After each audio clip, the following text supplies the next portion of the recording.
Bonjour à tous. Le 8 avril. Racheter le temps. Racheter le temps, car les jours sont mauvais. Éphésiens 5, verset 16.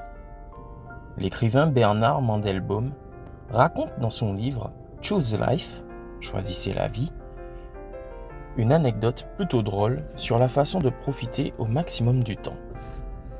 On y raconte qu'un roi avait condamné à mort l'un de ses sujets. Désespéré de sauver sa vie, l'homme fit une proposition qui choqua toute la cour.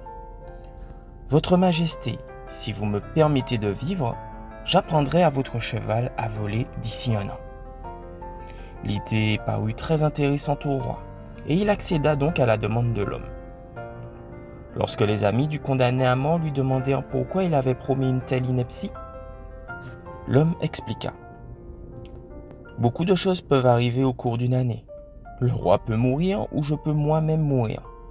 Peut-être que le cheval va mourir, je ne sais pas.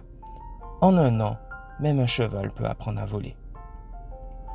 Le concept du temps que l'apôtre Paul présente dans le verset aujourd'hui présente plusieurs similitudes avec les actions du sujet de l'histoire. Le mot profiter, exagorazo en grec, a le sens premier d'acheter, mais dans un sens qui épuise toutes les possibilités disponibles de ce qui est acheté. C'est pourquoi les Grecs utilisaient ce verbe pour désigner l'achat d'un esclave pour l'émanciper, car la liberté ouvre les portes à d'innombrables possibilités.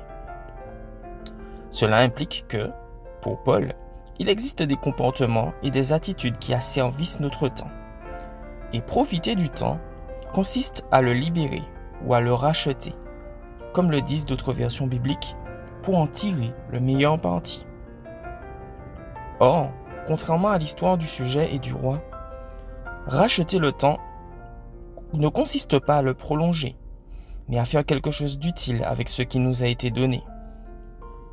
De manière que, profiter du temps ne consiste pas à restaurer le passé ou à anticiper l'avenir, mais à faire de notre mieux avec le seul temps que nous pouvons racheter, le présent.